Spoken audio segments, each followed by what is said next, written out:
Why American college is so expensive. Here, 8-minute video. We're just going to quickly go through this one more time. Here's a story you might not have heard. In 1946, President Harry Truman created a commission to make recommendations for how to reform higher education. After doing extensive research, the commission released a 6-volume report arguing that higher education was becoming increasingly Wait, why does this dude sound like young John Benjamin? important and should be accessible to everyone, regardless of age, background, or ability to pay. As a first step, the Truman Commission proposed making freshman and sophomore year of college totally free at public universities. The commission also recommended offering grants to fully cover living expenses for students who needed them. And it recommended providing all of this on an inclusive basis, dismantling racial and religious exclusion, increasing women's enrollment, and creating more flexible admission standards to account for economic disadvantages. And that was all just supposed to be a first step. How did they propose to pay for this?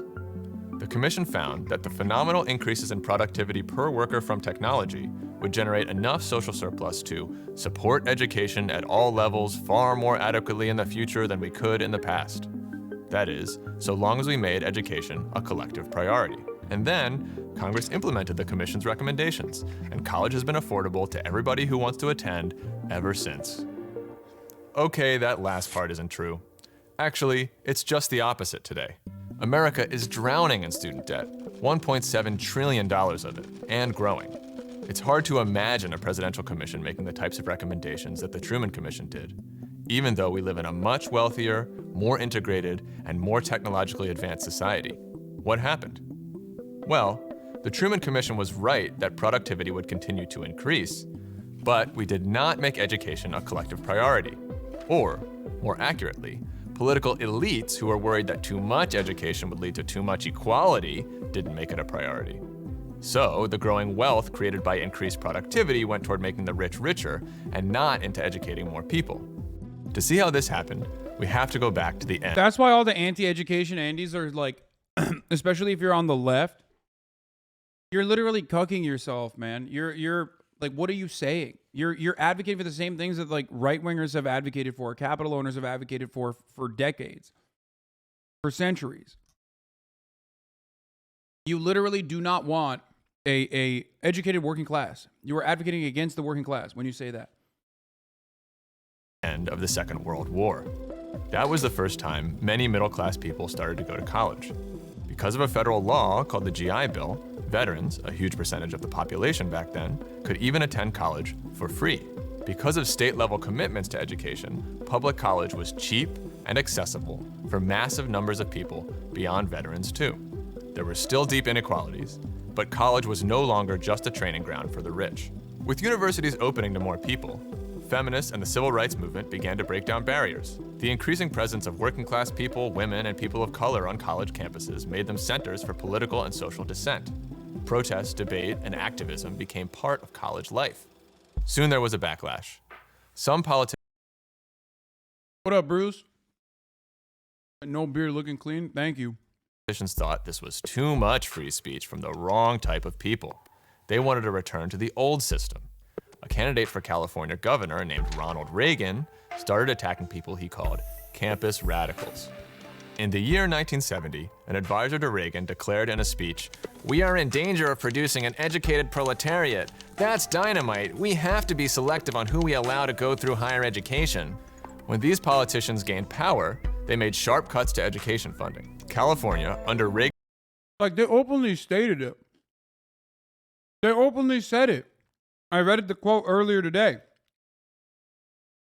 They straight up said, if there are more educated people, they're going to be harder to fucking own. They're going to be harder to dominate. We need to go back to a classist disparity in terms of education, which is statistically, empirically proven to be the number one driver of upward social mobility. That's it. If you want any kind of social mobility, okay, even if we're going to move beyond like, class dynamics, if you're going to think about it from a capitalist framework, within the confines of a capitalist framework, the number one fucking, the number one way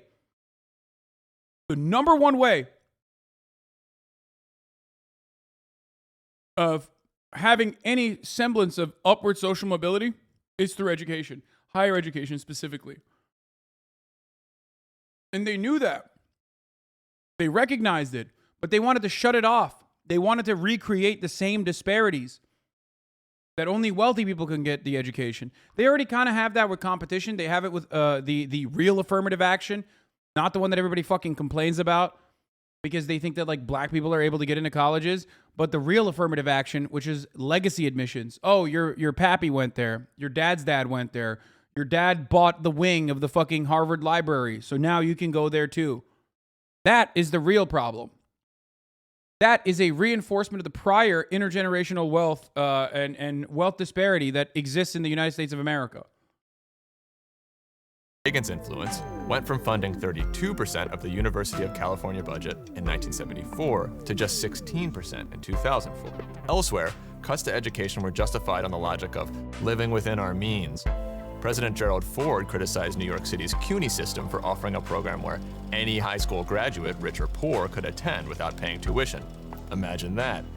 In the midst of a city budget crisis in 1976, Wall Street bond investors forced CUNY to charge tuition for the first time. While politicians were slashing funding, business strategies to undermine working class power restructured industry in a way that redirected income toward jobs in management and finance and away from everyone else. The jobs that paid well required college degrees, and that meant that, even as education funding collapsed, the number of people entering college continued to increase. So, incomes for most people were starting to stagnate, and higher education was becoming more important and getting a job that paid well. This is Andrew Tate if he never gave up on his hairline and he never moved to Luton. An actual top G. No weird fucking fake British accent. Still firmly believing and holding on to the remnants of his hairline. Respect. Well, so more and more people were going to college. Meanwhile, because of an ideology of false scarcity, state funding was not keeping up. What filled the gap? Student loans. Student loans are actually a creation of the federal government. They were created on the assumption that states would mostly cover the cost of college. So federal loans would be for a relatively small number of people, paid off painlessly within a few years of graduating. But as tuition climbed and state grants receded, a whole industry developed around student lending.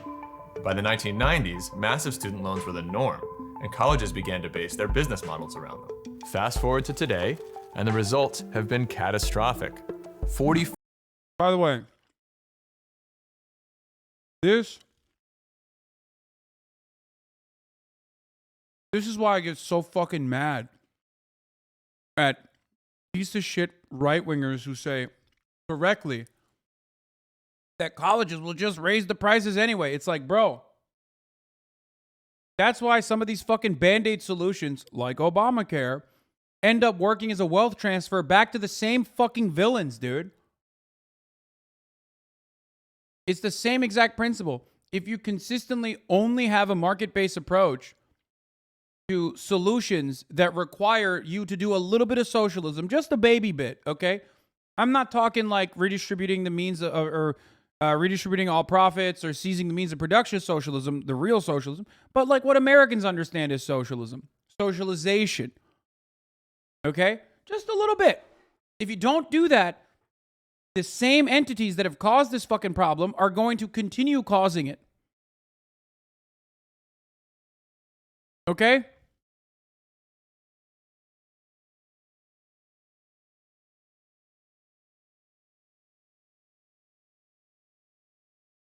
It's just wild. Like, that's why they're correct. When people say stuff like, this is going to cause college campuses to increase tuition or whatever, like, they're not wrong. But that's an individual problem that also needs to be fucking solved. 5 million Americans. But for some reason, because we have capitalism brain, there is no way to fucking put the toothpaste back in the tube. You're like, nope, we squeezed it. Permanent growth. That's the only model. God forbid we institute price checks. No, that's why the only solution always is to lower the money supply and try to force the working class to have less money so they can fucking have less purchasing power. It's never to increase supply. It's never to implement price regulation. It's never to implement price checks. It's never to punish colleges, at least, with further burdensome taxes if they are not going to abide by new standards in pricing.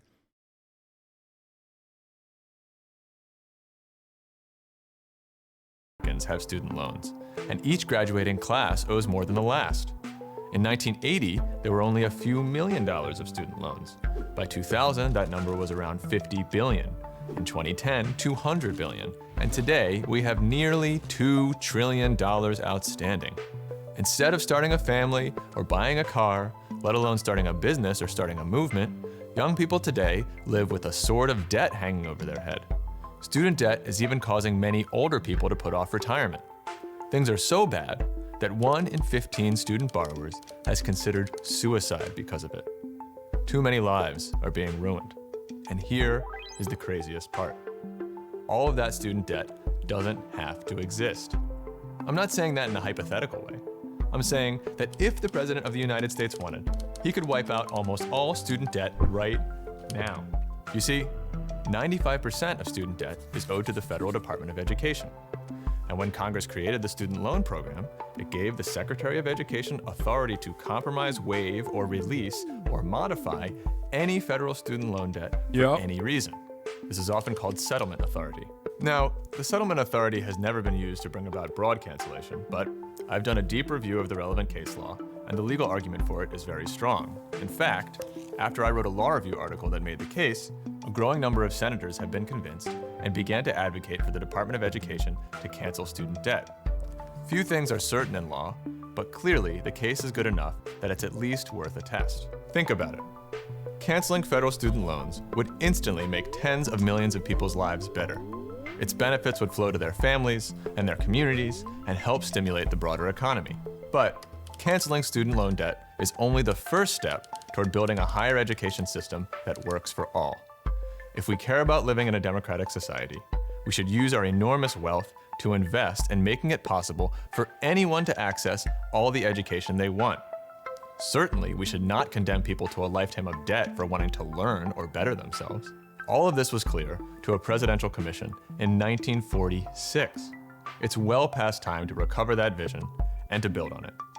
I'm Luke Herron, PhD student at Yale Law School for the Gravel Institute.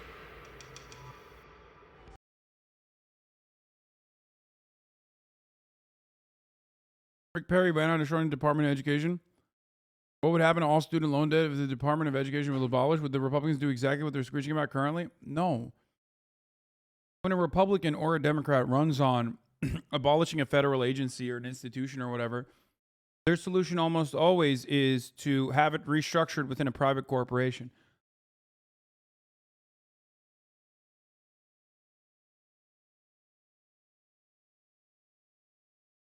When do colleges start raising tuition by 10K? 30 years ago. Yeah, exactly. Every year. Bro, your titties were in my mouth not even 48 hours ago. Please reply. What the fuck? Sometimes you just got to click on it. You know what I mean? To see what's going on.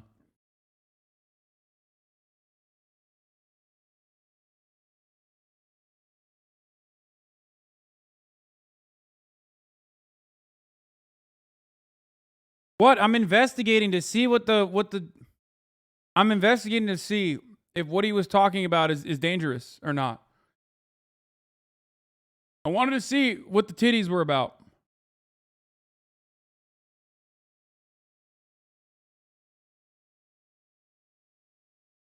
I wanted to see it.